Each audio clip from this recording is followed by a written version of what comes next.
Hello and welcome to the DrivingMaul show, your weekly chat about all things rugby from let's be honest now, from an increasingly New Zealand point of view, as I become less and less attached with the motherland and lose contact with what's going on over there in Europe. We'll be talking about all things, as well as Rugby World Cup that's heading our way. I will also dip our toes in some provincial rugby because, hey, you know what? New Zealand rugby wants to kill it, if you hadn't figured that one out yet.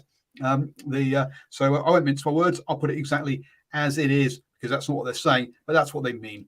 So we'll talk about all of those. There's a little bit of Black Ferns stuff to talk about as well, so we'll touch on that. And joining me to do all of that is Steve. How you doing, sir? Doing well. Thanks for having me again. It's been good to be here. Chat some exciting stuff for Rugby World Cup year, eh? Isn't it getting good? It's getting good.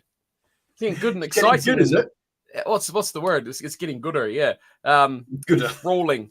Enthralling with seeing all these teams that you don't see very often actually playing with purpose that actually has influence on other things you watch. It's good. It's exciting. Rather than just some disconnected thing over there. As Simon says, yeah. Good evening, everybody. He says nothing new that New Zealand rugby want to kill provincial rugby in this country. Well, true, but he's come out and said it again. So we will have a talk about that. That's after Taranaki are now 3-0 in the MPC, apparently. I'll be honest. I have not switched. I mean, I've realised it started. I didn't realize it had been going for 3 weeks, though. I've not really engaged with the MPC this year. I just don't have the energy for it, to be honest. Obviously, in previous years, I've been going along to up to 2 or 3 games a weekend and covering it. But I'll be honest, a couple of provinces did reach out to me and say, hey, now's the time to apply for your media pass. And I went, yeah, can't bother this year. Sorry. Just don't have the energy. Yeah. And some of the points that Mark Robinson makes are true, if we're going to be totally honest. What does he say? He says that... what did he say? Fill me in. Well, he said that, look, it's unsustainable the way it's working. It's not fit for purpose, apparently. It's... And he says, look, that basically that we've seen in recent times, it'll take time to build consensus on that one, and basically that no one's turning up to watch the games. But it doesn't help if you don't put any coverage into the fact that it's starting and do zero media for it. You're going to get zero interest in it if you don't actually hype things up. And I guess that's one of the reasons why I've become a bit disengaged with this year, is the provinces and New Zealand rugby do the same thing every single year, and for some reason expect to get a different result, as in how many people turn up and how much interest there is in it. But I guess that's why I've lost a bit. I just can't. None of them seem to realise that you have to do something different to make it work. Steve, have you been keeping track on how the mighty Stags have been going down there in Southland? I'd say I tuned into the latter parts of was it yesterday? It was yesterday that they played against Northland, and my goodness me, it's possibly the worst day of weather we've had here in the last, I don't know, at least 6 months since I got back, and it was abysmal. It was freezing cold.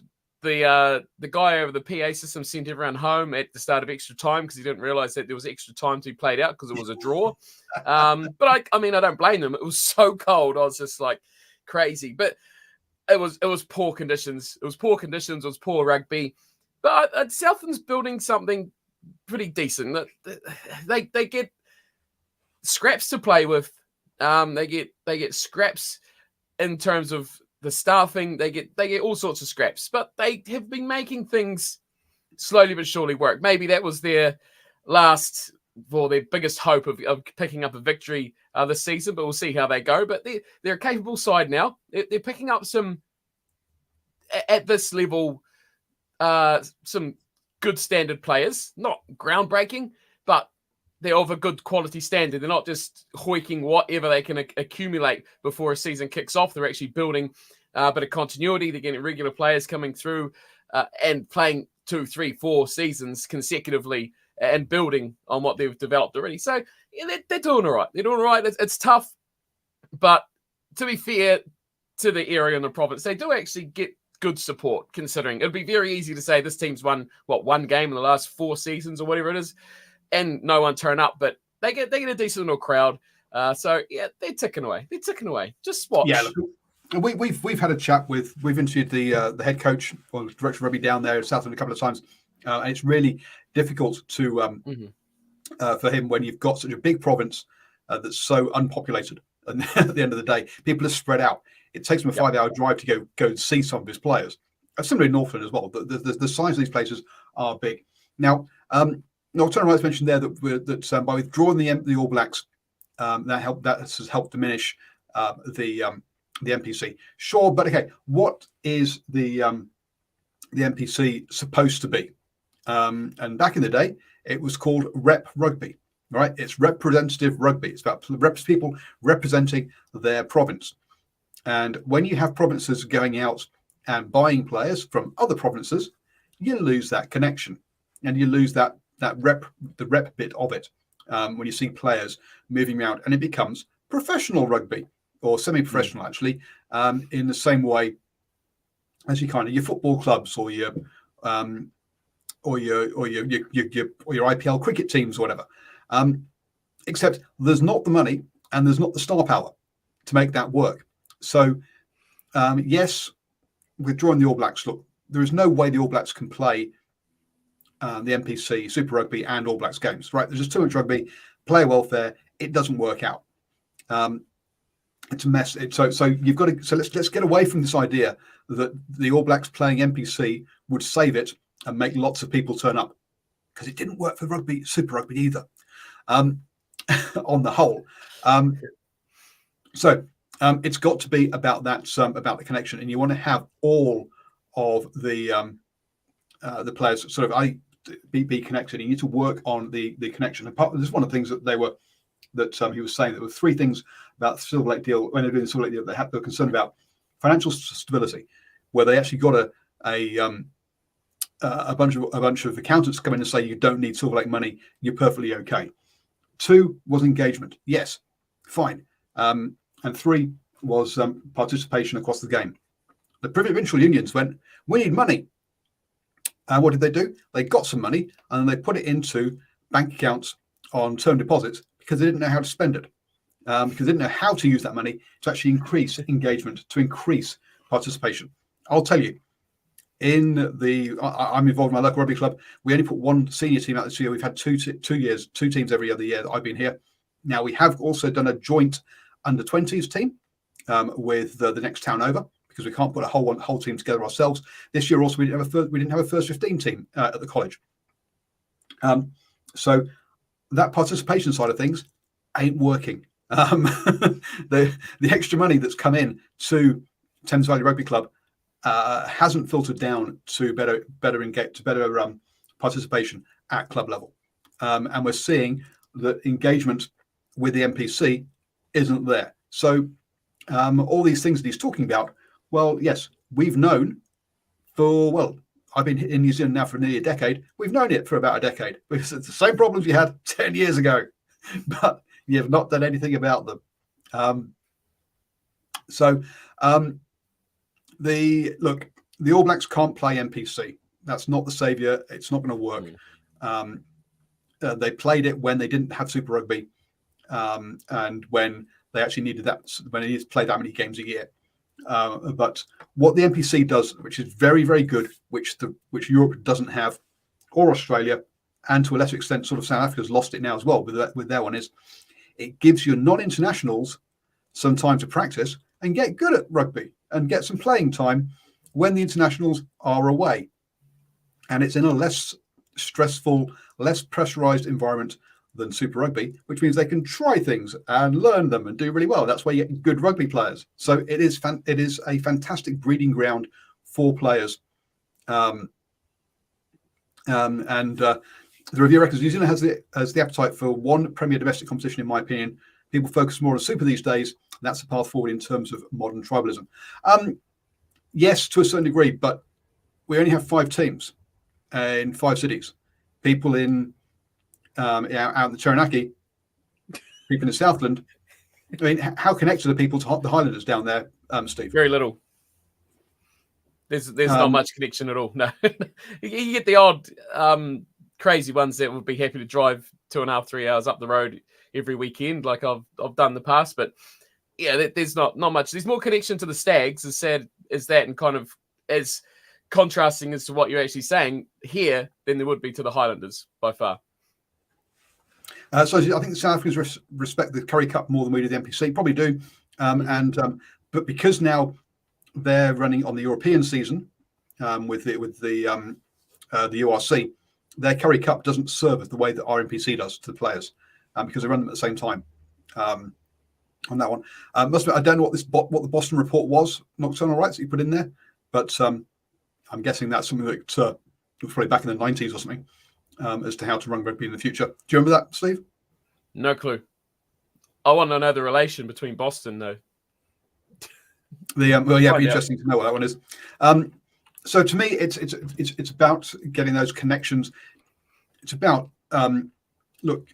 telling or some of the things that I suggested that provincial rugby union should do, and none of them have. I've put it to several of them, and none of them have done it.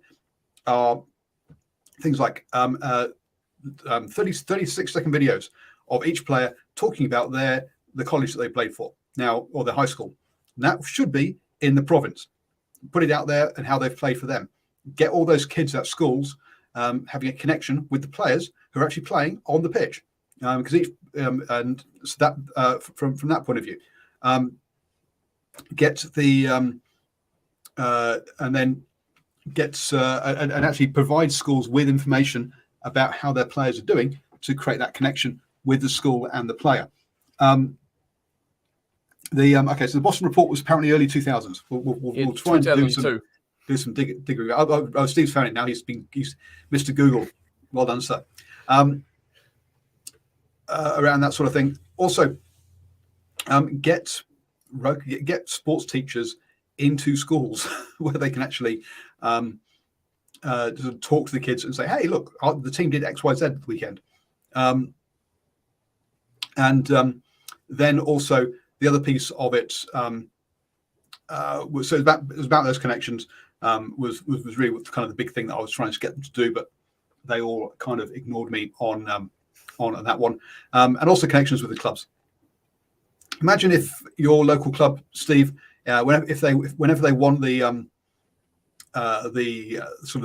club competition, that the union would pay for all the flag posts, say 50 flag posts around the club to be painted in the club's colours and stuff like that. Just get the colours out there so that people are aware of them.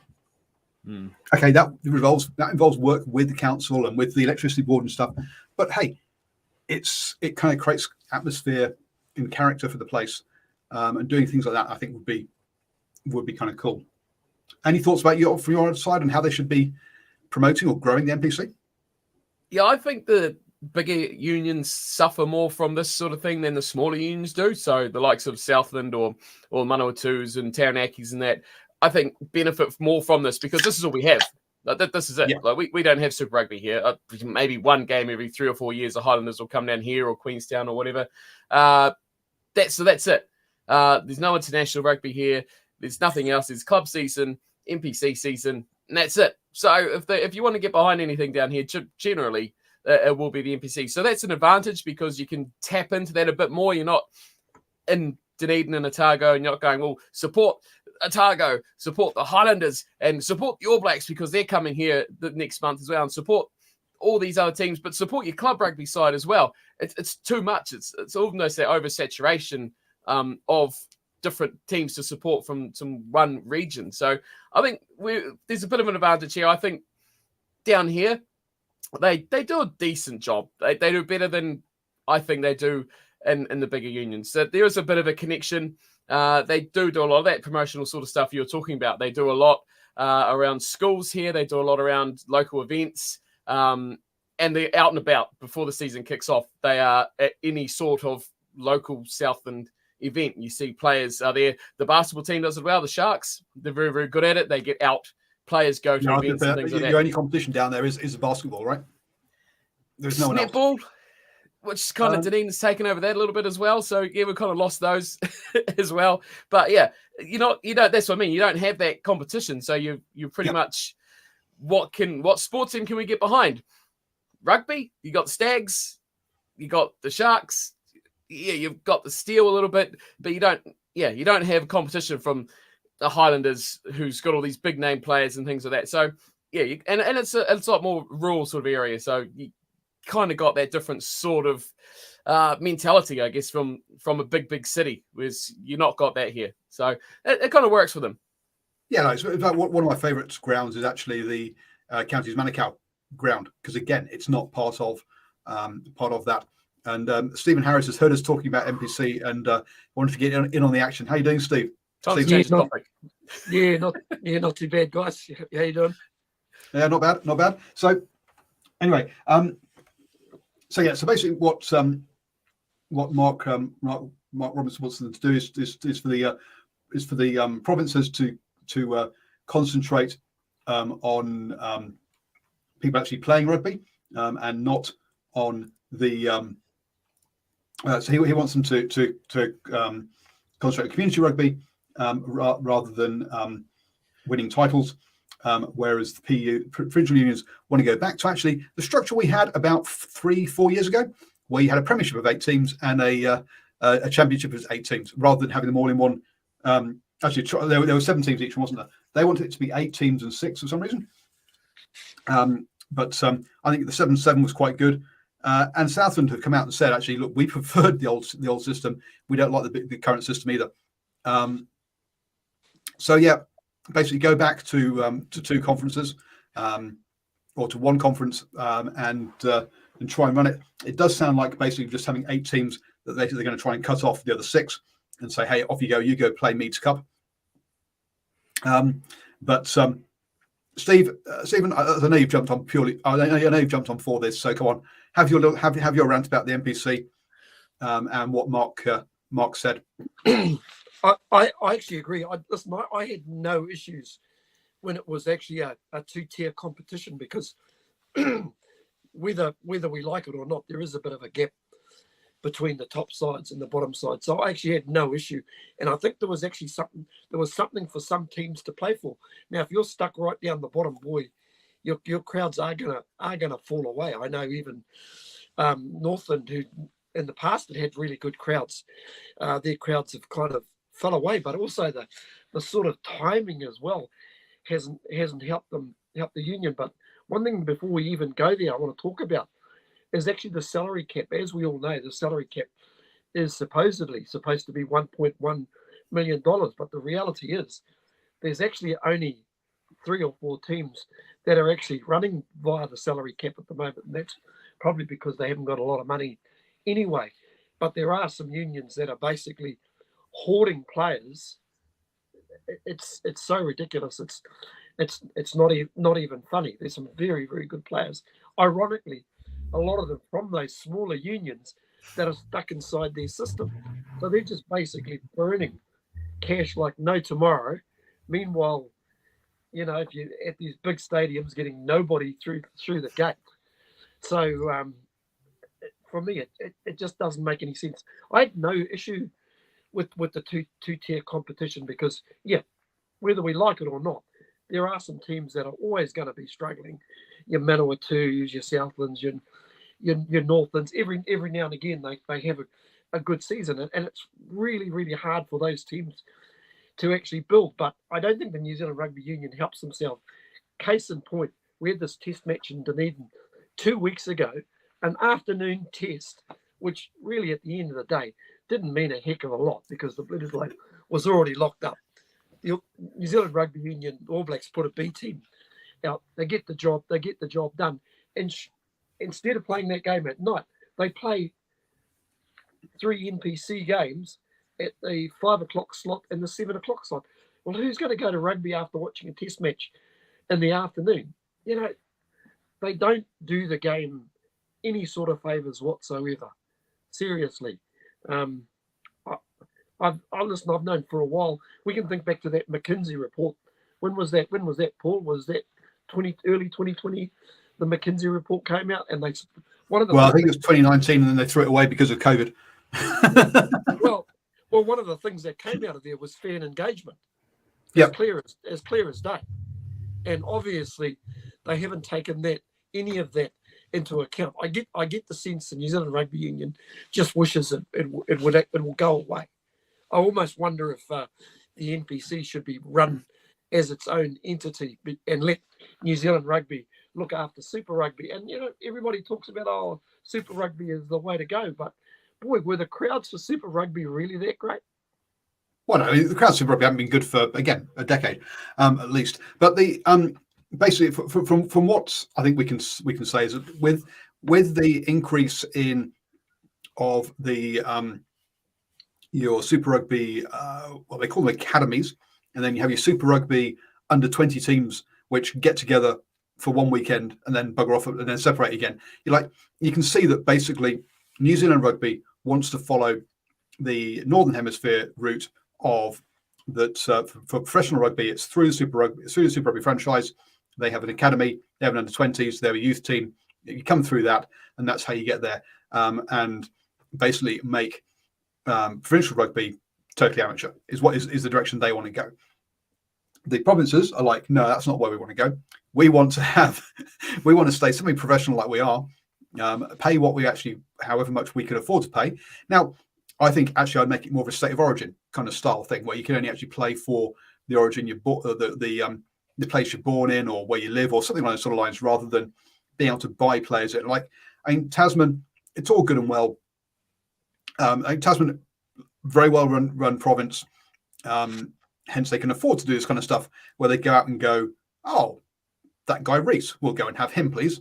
Oh, that guy Talia, well, bring him down. Was it? I think that's something they replaced him with when Reese became an All Black. And they can just buy players in.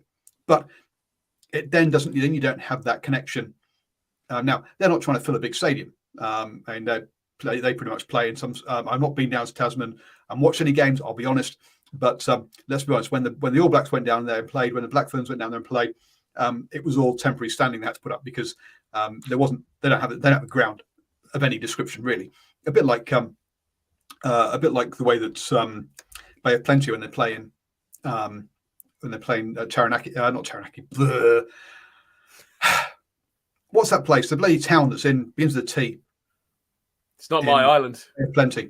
Oh, the Golden Triangle. Tauranga. Tauranga, thank you. There we go. I couldn't find the word Tauranga. They're playing Tauranga. They're basically playing a local park with one stand, and all the rest is scaffolding is put up to put the other seating up. So it's all temporary stands. Paul, that's shameful, mate. You only stay about 20, 30 minutes away from that. I know exactly. Yes, I know. It's one of the things it's kind of so close to you that you kind of forget it. But they don't have. Yeah, it's. But anyway, you can see that there's definitely a conflict there as to which way they want it to go. Is that one of them want to go? Yeah, one of them wants to basically go purely. Get the provinces to be purely about engagement, community rugby, and have no high performance at all, and put all the high performance through Super Rugby. On the women's side of things, well, look, how do we set up a women's competition? Well, we'll just copy the men's because we know it's broken already, and then you get Taranaki women who have played 4 games this season, currently have scored 10 points, and have led in 253, and they're in the championship, so they're not even playing the best teams. So look, all this talk about how the women's game has grown and stuff. Look, Taranaki have only had a women's team for about 3-4 years now. So it is a new team, a new setup there, but and they don't have a college, they don't have a university down there, so that where a lot of the women's game is much younger demographic of the players, and a lot of them are uni. So clearly they're struggling down there, but it's just madness. Do the same thing, expect a different result. But we have to move on because we just spent the first half of the show talking about that. I'm afraid. What else is there to talk about? Well, we want to talk about what a genius. Just very, very quickly, the World 15s are playing 3 weekends down in Dunedin, Wellington, and Auckland, where the Black Ferns will be playing off against England. Oh, I had it over here somewhere. Who are they playing? There's no Eden Park. They're playing at playing England, France, and Wales. First off down in Wellington, then down in Dunedin, and then up to Auckland, playing in Mount Smart. And it makes sense to play at Mount Smart because it's a smaller stadium, and they're not going to film Eden Park, so play there. I did enjoy Alan Bunting's comment of something along the lines of, it's to do with sponsorship and stuff. And it's like, no, it's to do with ticket sales, mate. You're not going to. It's about having, it's supposed to be advertising and sponsorship. We're grateful to be playing at a pretty cool stadium. It's the Warriors' home ground, yada, yada. Yeah, it's not to do with advertising and sponsorship, mate. It's to do with how many tickets you're going to sell. Paul, I just want to make one point just before we go off the NPC. If the New Zealand Rugby Union decides to go amateur, yep, massive mistake, because the other oval ball sport in New Zealand that's doing really well at the moment is rugby league, and there's a lot of talk about maybe a secondary NRL team coming into New Zealand. Now, if that happens, imagine all those pathways that you didn't have. Which kid coming out of secondary school is going to decide that he wants to play amateur rugby? Seriously, yep. None. I can tell you that for nothing. But if there's another pathway to go to rugby league, they're gone. You know, whether you like the NPC or not, it still offers pathways for kids. Well, I know a lot of it. Their argument would be that the pathway would be actually through the Super Rugby team, and the Super Rugby team would have but that's only a limited. Oh yeah, no, I agree. It means it'll be limited. The Super Rugby teams will then look at about maybe 2 or 3 schools each. So Auckland would look at St Kent's, Kings, and Kings, isn't it? And one other, Auckland Grammar, and that would be their entire catchment. And if you play in Northland, if you don't play for one of those 3 colleges, 3 high schools, you don't become an All Black. And that's what it comes down to. It'll be 3 high schools per in Dunedin. It'll be Dunedin High boys, whatever. It'll be Christchurch boys. It'll be like 3. There'll be 2 or 3 high schools per one that all the kids get with potential get put into. And if you're a late starter, late bloomer, forget it. Many years ago, veteran broadcaster Murray Decker had a guy on when rugby went professional back in 1996. And I recall this guy saying to Murray Decker at the time, be very, very careful what you wish for when you go down the professional rugby route. But I just sense with the New Zealand Rugby Union, they're culpable for a lot of issues in and around the game. And I'm talking about changing Super Rugby when it was Super 12. They tried to fix something that wasn't broke. They've attempted so many times with the NPC without actually coming up with a solution. They are fully the architects of a lot of this demise that we're actually seeing, pulling players out of respective competitions. Not NPC. I don't expect to see All Blacks running around in NPC, but they tend to use that vehicle when they want to use it. If there's an All Black that basically needs to get himself back into form, they will put that player back into NPC, and all of a sudden they're highlighting that particular game. Oh, look at so-and-so. He's coming back from his long-term injury, and he'll be playing for Taranaki this weekend. How great is that? What a load of bullshit, in my opinion. It's well, yes, but it was. I'll be honest. It was cool when Sam Cane played one game for King's Country. I mean, look, that was very cool. And look, it happened for Waihi Rugby Club. Okay, Jack. Oh, gone blank. The Samoan flanker place. Jack Lamb. Thank you. Was coming back from injury. He needed a game. It wasn't didn't want to play or thought it wasn't right to play Maoist in the Waikato League, which is a higher standard than Thames Valley, and so he came and played one game for Waihi, coming back from injury ahead of the Rugby World Cup, and the boys absolutely loved having him, having a getting the opportunity to play alongside an international player like that. He was great. Spent lots of time chatting with getting involved. I mean, he didn't have any training sessions. Just turned up for the game, played the game, and that was it. Now, clearly, he's the best player on the park. He's an international rugby player. Why he's still lost? They didn't win a game all season. So that's just. I think maybe we won one game all season. Sorry, I feel your pain. It's okay. So it was. Look, he wasn't going to. So he didn't alter what the kind of the competition was going to do. So I do think there is an element of having these guys come back is kind of cool in that situation. But yeah, you're right. To highlight it and give massive media presence to something that you ignore for the other 51 weeks a year is a joke on that side of things. So we've got to move on because we have talked about that one there. Sam Hughes says that was a joke. Sam is not from King's Country, isn't he? Well, it's the border of King's Country and Bay of Plenty. Okay, so I understand why he's Simon being a Bay of Plenty boy. I can see why he's getting upset by that. But it's I'm pretty sure he is. It's okay. It's been arguable as to where that boundary is on those two. So we talked about that, which I mentioned briefly that the women's rugby is happening. We've touched on Farah Palmer Cup is happening, and Bunting saying it's actually really important for that women's competition later in the year. Yes, it is. They need some game. Otherwise, you go from basically June to when are these games? These games are in October, having had no rugby at all. So clearly, the women's game needs Farah Palmer Cup. 4 games a year of Super Rugby ain't how you produce Black Ferns. So let's get on to Rugby World Cup on there.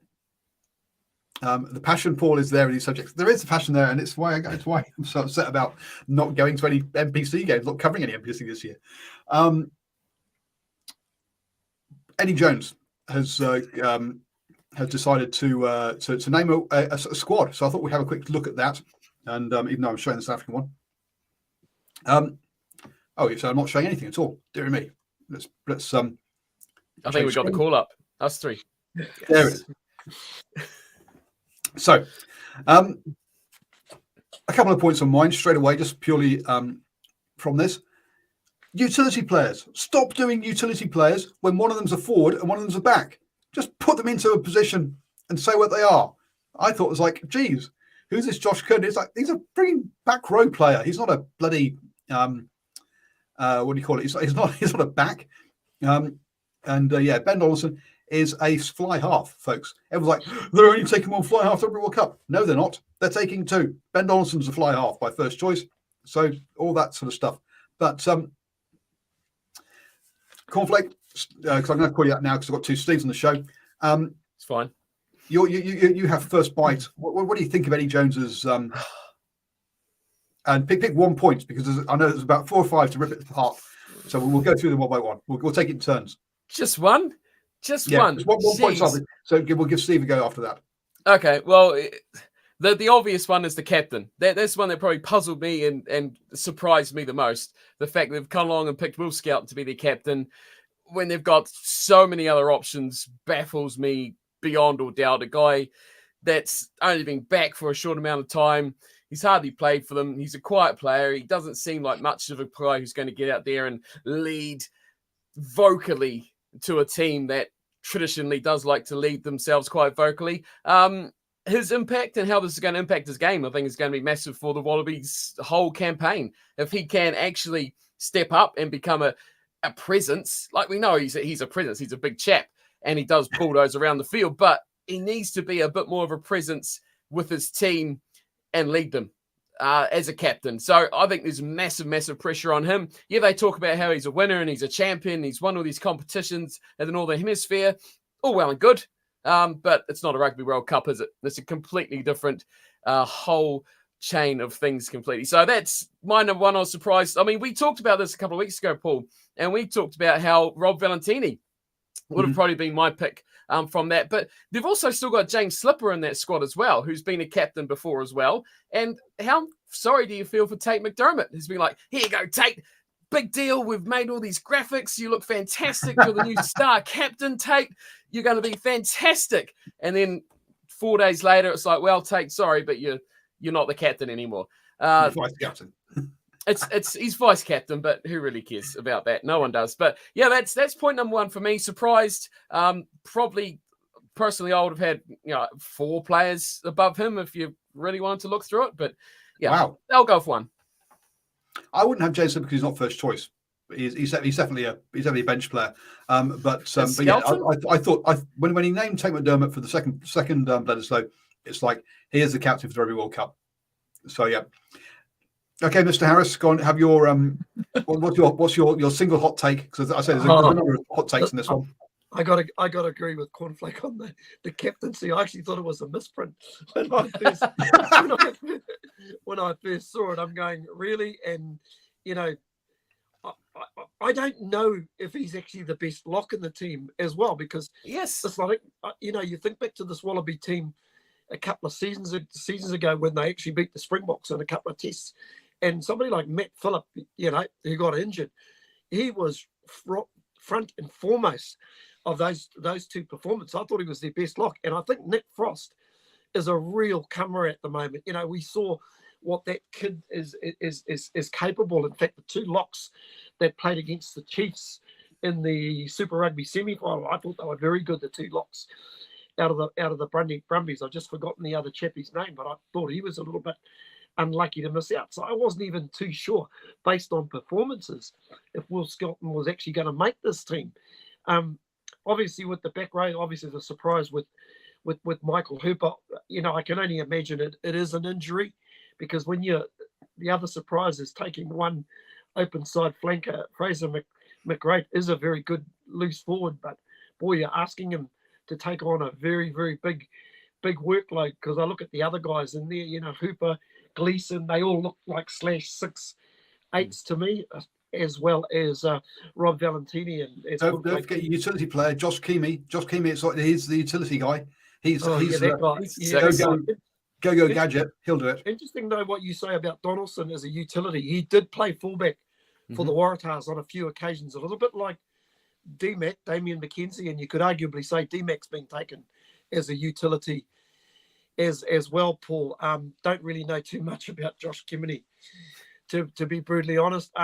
They are. No, again, my point was mixing forwards and backs under utility is about. Yeah, I agree that. Yeah, Donaldson can play two, as can Bowden Barrett as well. Yeah, that's fine. I don't see them winning the World Cup, but given that they've got several, well, probably up to 8 or 9 players that are under 24, a lot of 22-year-olds. I think they're probably a team that might be 1 or 2 years away, as opposed to 2023. And despite what Eddie's saying, I think Eddie's just really trying to take the focus off the squad and put it more on him, more than anything else. If you believe what you're saying, well, you're to be honest, the light's not on, as far as I'm concerned. That's about as good a squad. That's about as good a squad as they could have really picked. I'm just looking for Fulketti there. They're missing one of their midfield backs who's a very good player as well. I just his name escapes me as well, Paul. That seems to be going around at the minute and the injured one. Yeah, the injured guy who's very, very good. Got injured against South Africa, I think. He's been out since then. Yeah, he's going to be a bit of a loss because he's Icky Chow. That's it. That's it. Yep. Icky Chow. So I think he's a bit of a loss. But I do like the way somebody like Mark, I'll call him Marky Mark, so I don't butcher his second name. Go on, Blake, do it for us. You're a pronunciation expert. No, Wangani. Yeah, we go. Here we go. Look. As someone said here, not too much said. Best 15 is really good and can match it. And yeah, Marky Mark and Karabetti and Kellaway. They've really, over those last 2 games, they really have shown that that's the back 3, and he's got a decent first 15. But we talked about Hooper. Now, Michael Hooper, I get it. He's not there because of I don't think he's either mentally or physically up for it this time around. But to me, the only other the other player that's really missing out is is Cooper. How do you play Cooper? How do you pick Cooper in your every single 23 this year that you've had as warm-up games, and then you don't put him into your World Cup squad? You put in Ben Donaldson, who's not been in the squad. You're like, mate, what a waste of experience. You then go and pick 3 debutants who've never played international rugby. You've had a whole bunch of games to bloody give these guys an opportunity. Now, I admit, with Blake's scoop, there is the problem there that he's there because of injuries. Let's be honest. So he would not have been going otherwise if Alatoa hadn't been injured. So I get that. There's something. Max Jorgensen has been injured up until now, but apparently this guy who's not even 20 yet, or how he's a kid, is apparently so good. I've got to pick him even once he's fit. Sorry, what? And then how you've not even played finds Loiasa. Sorry for butchering that name. Lolosio, yeah. How you've not played that scrum half? You've had 4 games already this year, and you know you're going to take him. At least play the kid. I mean, give him an opportunity before. I just don't understand how he's picking players who he's not given even a given opportunity to go. I've got to say one thing. After watching Ben Donaldson for about 3 years, there is no way in the world that he's better than either Lolosio or Cooper, in my opinion. Yep. I'll chuck in some final points on it before we move on, because I guess you wanted to move on. I agree with you. That was another thing I was going to make. You've had all this rugby championship. If you show me this team prior to the rugby championship, I would have been happy as, because this is a team that just oozes youth and excitement and freshness and building up of what the Wallabies have been doing over the last couple of years, despite a few of them dropping off along the way. But I like this. What I don't like is exactly what you say. Where they half them been in the last 4 or 5 weeks? Why? It baffles me completely. Just like you, it's like they could have been nicely settled in. You're not going to surprise anyone. You're not going to the World Cup and being like, we got this trump card of Max Jorgensen coming in. It's going to just blow the world away. And he was the other thing that completely baffled me, because Eddie Jones goes, we haven't picked Michael Hooper because he's got this niggly injury that he may be ready for game 1 in France. So we're not picking him because of that. It's like, well, that's weird, because you'll be ready, obviously, for game 2. But whatever, that's fine. But we are picking Max Jorgensen, who's got an injury, but he should be ready for game 1 of the Rugby World Cup. It's like, what? You've not picked him for the same reason you have picked him.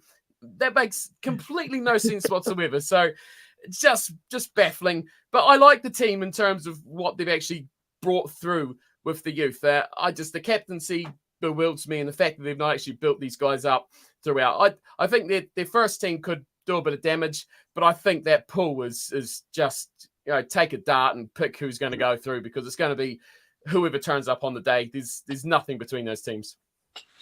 Yeah, and I've listened to a Welsh rugby podcast. They're like, yeah, I'd take such and such, even if he's only fit for the quarterfinals. I'm like, you guys might not even make the fucking quarterfinals.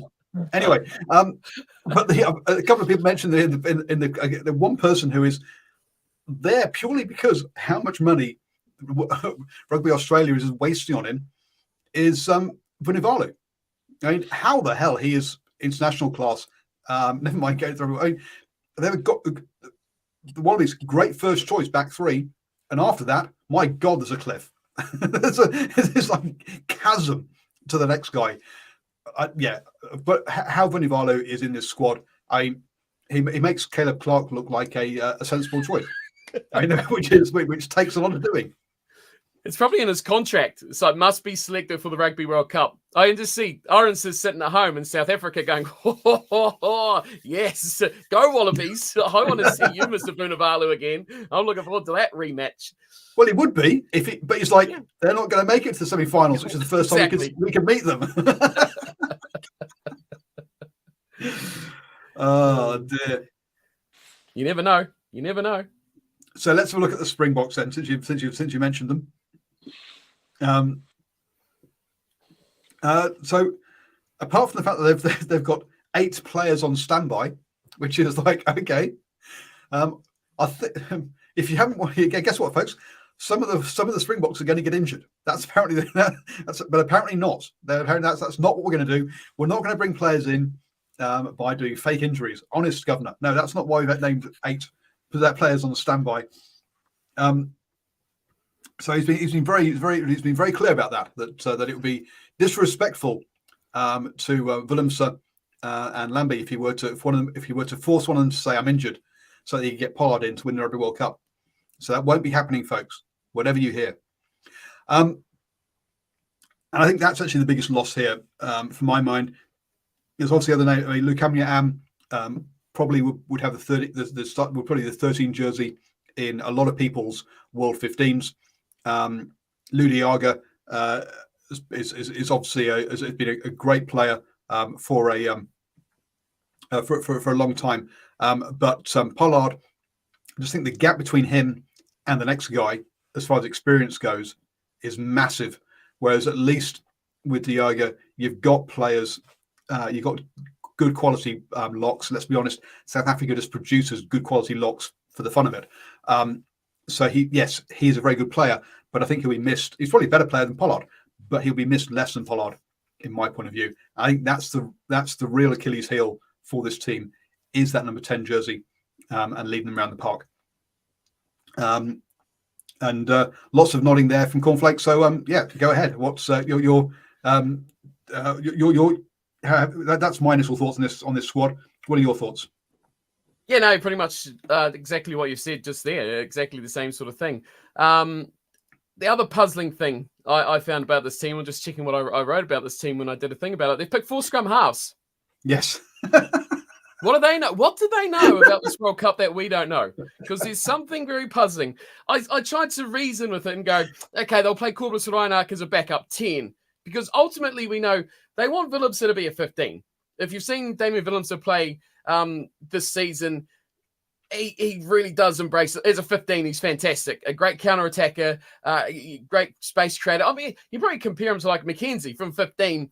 He's very good at manipulating, running the ball back and having that open space. At 10, we've seen that, not so much. So you've got, like you said, that drop-off to Mani Libok and Willemse.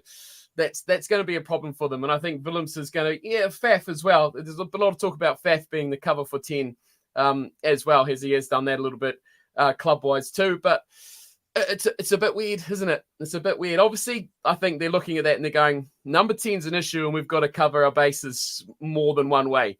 But yeah, when we see, Oxenshea go down with an injury and Handré Pollard replace him, yeah, we know what's going on. We know what's going on in South Africa. We know your little tricks. But hey, this is a good team. You take out that 10. I think they lose a little bit in that midfield with Alakanyuam, but I do think Esterhuizen is a pretty solid player. They will fill it in satisfactorily. But it's those outside backs and that forward pack. They have to find a way to convert that dominance in the forwards to those guys out in the wings. They need to get currently on Chislin Colby, Willie LaRue, who loves to play at 10 anyway. So I don't know why they really need a good 10, because he comes in and does it most of the time, to the criticism of the Springbok fans anyway. So an interesting team. We knew it was going to be strong. We knew where their weaknesses were. I think if they got those players on standby in, they look like world beaters. With that kind of iffy 50-50 pack of players there, it does put them, I think, a bit down for me as far as out-and-out front runners for the competition. But still a really, really, really solid side that will put anyone out on their day. But the other one is 5 props, 2 hookers. I mean, we've expanded the whole bloody thing. 5 props, 2 hookers, 4 scrum halves. What the fuck? Hang on, hello. Someone's going to correct you, because one of those props will be able to play hooker. Yes, they can, but still, you've only got 5 props. We've got 6 props, 3 hookers in the All Black squad. We've got 9 players. They've got 7 to do the same job. You're like, hang on. We've got 6 outside backs, Paul. So I mean, it doesn't count. One of those utility forwards. That's right, Dion Ferree. Stop this bloody utility crap. Ferree can play in the front row. That's right, free play. So they've actually got one. So yeah, he's back row. So they've got 6 or 5.5, 3.5, 2.5 in there just stop this. No, I reckon. Look, they've got 6 loosies plus Mostart. They've got 7 loosies. One of those is going to go down, and get is going to walk. Is going to walk off injured at some point, as you say, to bring in Pollard. Stephen Harris, any thoughts on this squad? First of all, I've got to say, I really loved their launch, the way they launched the team, doing it in the shopping mall, up on a stage. I thought that was very, very cool, and they looked really cool with their blazers. God, they're big boys, aren't they? Some of these lads, I don't know whether those were big blazers or just made bigger to fit big boys into those big blazers. As for my $200 at 6. Probably looking a little bit shaky at this stage, I've got to say, guys. I was sort of confident about 3 or 4 months ago, or pre-All Blacks, just with, like Cornflake said, I think just the injuries will probably just knock their confidence a little bit. But they wouldn't want too many more injuries, especially if some of the guys that they're taking over are already injured at this stage. No question. They've got to find that formula. But I think the likes, and we'll obviously get to your Scotlands and Irelands, I think all of these teams are actually going to play a bit of code against these guys as well. They're certainly not going to try and take them on up front per se. They'll try and move these guys around. Yeah, apparently small blazers don't look big, so they need a better tailor. What I'm looking forward to seeing is John Klein. Because you know who's in their pool, right? Oh, yes, exactly. You know where he used to play, right? Yeah. There'll be a few words. There'll be a few words exchanged. I hope he plays. I hope he plays that game.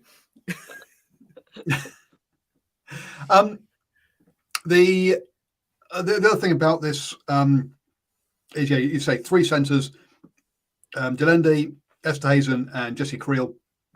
I'm sorry, but if you go Delende, Esterhazen, your back 3 might as well not exist.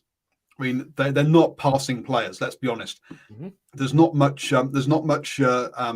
mystery and guile involved there, is there? It's going to be bang, bang. Yes, 2 very strong runners, but boy, oh boy, it's a very samey midfield. I'd rather play Willemse and one of them.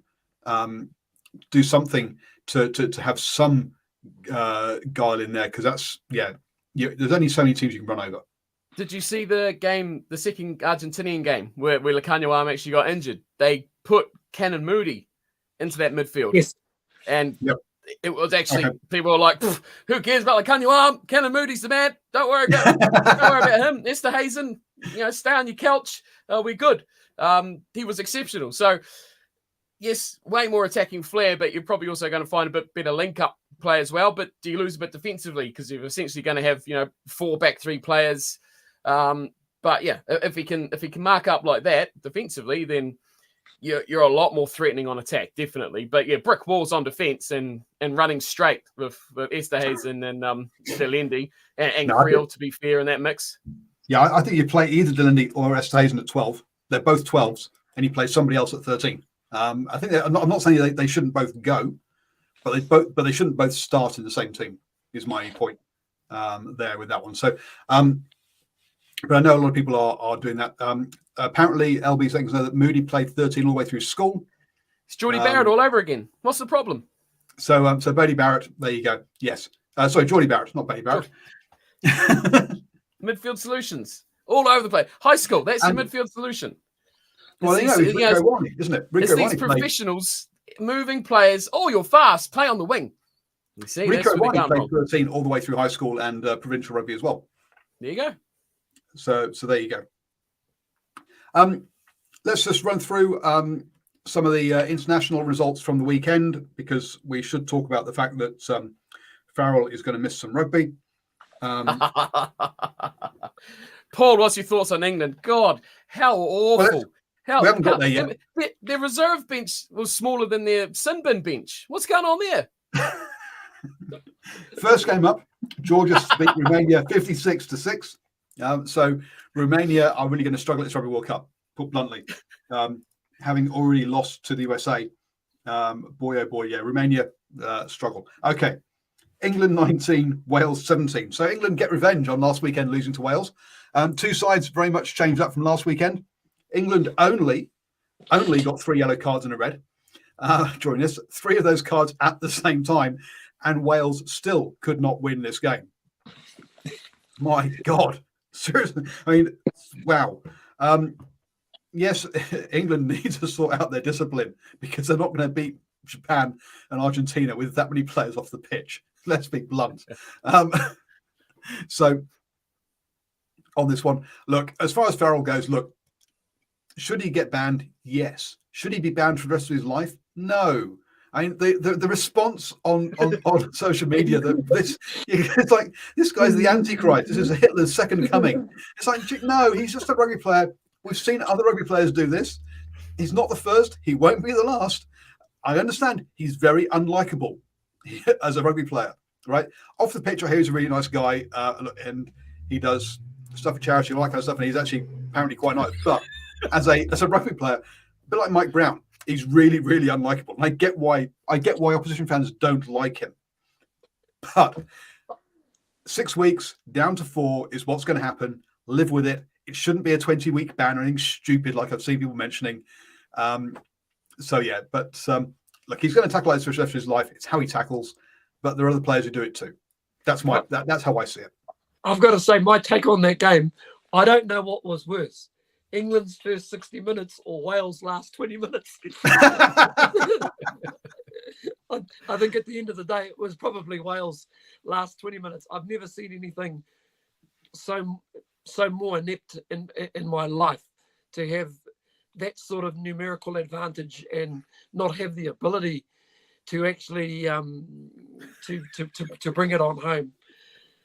Seriously, listen, at the end of the day, credit to England for getting across the line, showing some fortitude, but I must admit, I woke up and saw the last 20 minutes. That was probably the right part of the game to actually watch, and I just caught the rest of the highlights at another time. So there weren't obviously a lot of highlights in that first 60 minutes. Look, here's 2 teams that are a good chance of making the quarterfinals, and because of the fact they might play each other in the quarterfinals, have a good chance that one of them might make the semi-finals, but they won't go any further. let's be blunt, okay? Purely because of the draw, they've got a good chance of going fairly deep in this competition, but that's it. Yeah, no one is worried about them from that result, from about either team from that game. And boy, they're both a mess, aren't they? Let's be blunt. Hence, they've both got brand new coaches this year. Funny that. And look, Australia looked a bit of a mess for the first 2 games, didn't they? It wasn't until their fourth game, they actually went, oh, there's some rugby there. So again, both these sides, they're a few weeks behind the Rugby Championship teams. Maybe, just maybe, they could come good, but I doubt it. No, go Japan, go Argentina, go Samoa. They've all got massive amount of extra fans, I think, from the last 2 weeks of watching rugby. Everyone. Imagine the rugby world would be ecstatic if England got knocked out at the group stage. It'd be like, whoa, loving it. Imagine the Scots. 2015 all over again. Scots would be partying up. Scotland would be partying up. Ireland would be drunk before they even get to the quarterfinals. They don't even worry about that quarterfinal game. They'll just be more happy that England didn't make it out of the group stage. But boy, those pools are exciting, aren't they? Oh, the Samoans is what gets me in that one. I think look out for them. They're going to be just so folks, I'm going to try and nail Steve tomorrow for us to do a show, and it's going to be entitled Games That Could Change the Rugby World. Because there are certain games in this Rugby World Cup that could really screw up everything that World Rugby is trying to sort out for the next cycle, which is this whole Confederations Cup or whatever, the whole Nations Cup thing could get absolutely screwed by a couple of games here. So we're going to talk about those on a Patreons only special. So head over to patreon.com/NZ Sport Radio, and we'll do that. Fiji, a dark horse, yeah, but that's one of the ones we'll be talking about, I think. France beat Scotland 30-27. France back up to much more closer to their kind of starting side. Scotland make a couple of changes, but if you're South Africa, start to get worried, folks, because Scotland's put in 2 very, very good performances over the last 2 weeks against a very physical team. So I didn't see this one, but for Scotland to be that close, and I think they only lost. I think they would have won it if they'd kicked their goals or something. Actually, sorry, I do have some stats from the England-Wales game. Wales, if you only win not 6 out of 9 of your own scrums, you're going to be in trouble. Losing 3 of your own scrums, and then 11 out of 17, you lost 6 lineouts in a game. Jesus Christ, that's how Wales improve their rugby. Get a set piece. Scotland, 7 out of 12, they lost 5 scrums in their own put-in. My God. Sort that out now, because that's why South Africa can scrum. So if they sort that out, then I think they've got a good chance against South Africa because, they've put in some very good results. They could do a tackling a bit better. Only made 82 tackles, missed 22. That's a lot of tackles to miss. But again, 2 games into their season. But if I was South Africa, that first game of the Rugby World Cup for them is going to be very, very important. That's what I take from this week. Oh, Scotland look amazing. Scotland are a team that you've watched over these last few weeks, and you know what Scotland offer. You know, building into this before you really watch them in these last few weeks, you know that they're going to be a team that's they're about sort of standard. But boy, I think they're a peg or 2 above that standard they were kind of expecting from them, which is, in my opinion, that's exciting as all sorts of good things because they look good. I like the work of their back 3. They're exciting. They score tries. They use wingers to score tries. I mean, what's better than that? That's fantastic. They got 3 good wingers. I mean, this is Scotland to the next level. And I just hope they keep it up. They've got a good 10. South Africa don't. So, they're second ahead. They've got places that are good players and places that other teams don't. So, you can pinpoint things in areas that they can actually have advantage over teams now with world-class players. And that is something they've not had to offer for a long, long time, since probably the Hastings days, maybe. Yeah, actually, it's very quickly. Jeff, sorry, Willie Hine should not be considered for the England squad. He doesn't play in England. He plays in South Africa now. Sorry, he plays in New Zealand now. Jesus. So no, he should not be considered to replace Jack Van Poorvliet. Choose one of the guys who plays for the 12, or actually no, there's only 11 this year because of or was it 10 because they kept falling over and going bust. Premiership teams. You've got plenty of scrum halves in England. No need to get Willie Hines. Sorry, Steve. I was about to say they're pretty well led too by Jamie Ritchie, but what really impressed me was their offloading. They actually got a lot of offloads away, and that's pretty much what actually kept moving the French team around. They didn't want to get into a real contact battle with the French, but a lot of the offloading was good, and they actually got some gain line, especially through one of their pups. I thought the boy Sherman actually played a really, really good game. Always got over the advantage line, and they're nice, sizable pack, but definitely right, guys. They've actually got some tries in them. I thought the retirement of Stuart Hogg might be a bit of a loss for this particular team because you know what he brings to this side, but they didn't seem to miss a ski. Blair Kinghorn stopped it, went into that position really, really well, and there's a little bit of depth too in that back three. I don't think was Darcy Graham playing. No, he was. Nope. He wasn't playing on the weekend.